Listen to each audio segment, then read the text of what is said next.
Hi అండి, అందరికీ నమస్కారం. ఈరోజు గంగాబాయల కూర పప్పు టమాటాలండి. చాలా అంటే చాలా టేస్టీగా చేస్తున్నాను. చూసేద్దాం రండి ఏ విధంగా చేస్తున్నాను. పప్పునైతే ఫస్ట్ 2-3 వాటర్లతోటి మంచిగా కడగాలండి. ఇలా ఈ విధంగా వాటర్ 2-3 టైమ్స్ మంచిగా కడిగి అందులో వాటర్ వేసి మంచినీళ్ళు వేసి మళ్ళీ పప్పు పొయ్యి మీద పెట్టాలండి, పసుపు వేసి. తర్వాత వచ్చేసి ఇప్పుడు పప్పు ఉడుకుతుందండి. అంతలోనే మన గార్డెన్ పైకి వచ్చేసానండి. చిన్న మినీ గార్డెన్ అంటే వేసుకున్నాను పైన. అయితే అందులో వచ్చేసి గంగబాయల కూర అండి. ఇది చూడండి ఎంత ఫ్రెష్గా ఎంత బాగుందంటే ఒక్క బకెట్లోనే ఎంత వచ్చిందంటే అసలు బయట కూడా ఎంత ఫ్రెష్ దొరకదండి, మార్కెట్ నుంచి తెచ్చినా కూడా.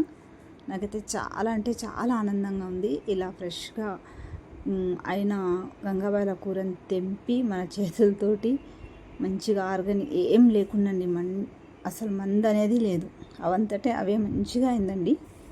చాలా ఫ్రెష్గా నాకైతే చాలా ఆనందంగా ఉంది. ఇలా మన చేతులతోటి తెంపి మనం పండించిన ఆకుకూరలు ఇలా స్వయంగా కోసి మనమే పప్పులో వేసి వండాలంటే నాకైతే అసలు ఇది చూస్తానికే నాకు చాలా సంతోషం అనిపిస్తుంది. అయితే దీన్ని ఈ విధంగా తెంపినామండి. చూడండి, నేను మా ఆయన ఇద్దరం కలిసి ఇలా పైకి వచ్చేసి ఈ గంగబాయల కూర అయితే తెంపేసుకున్నాం. ఈ విధంగా చూడండి ఎంత ఫ్రెష్గా ఉన్నాయైతే. అసలు ఆకులు కూర ఎంత ఫ్రెష్గా ఉందంటే అంత ఫ్రెష్గా ఉంది. ఆకులు అయితే పెద్ద వెడల్పుగా వచ్చినాయి, కాడలు ఆకులు మంచిగా. ముద్దురు లేదండి, ఈ ఆకుకూర అయితే అస్సలు ముద్దురు లేదు, లేతగా ఉన్నది, చాలా బాగుంది.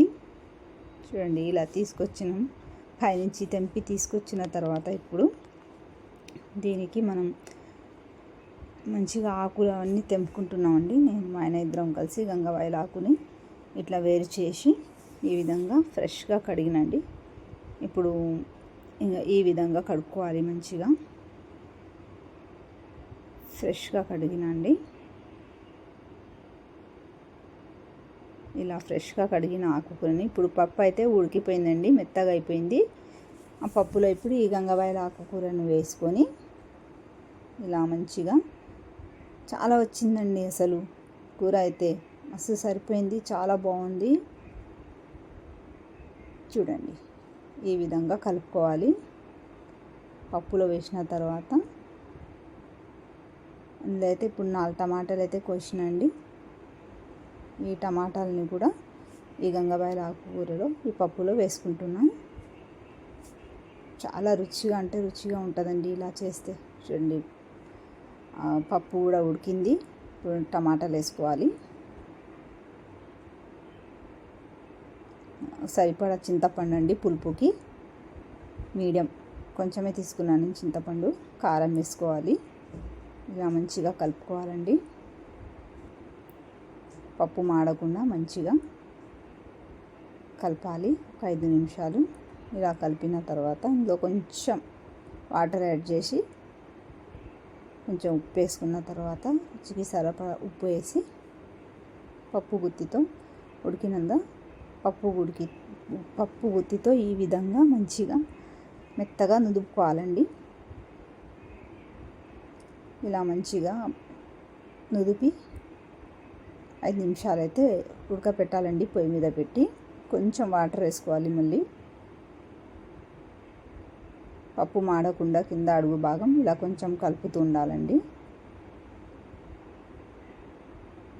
తర్వాత వచ్చేసి కరివేపాకు అండి, ఫ్రెష్గా ఇలా కరివేపాకు మంచిగా కడిగి వాటర్తో. చూడండి ఎంత బాగుందో కరివేపాకు. ఈ విధంగా పప్పులో కరివేపాకుని కూడా వేసుకోవాలి.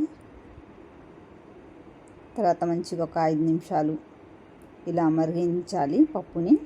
అంత మంచిగా ఉడికిన తర్వాత ఇప్పుడు మనం ఏం చేయాలంటే పప్పుని పోపేసుకోవాలి, అంతే.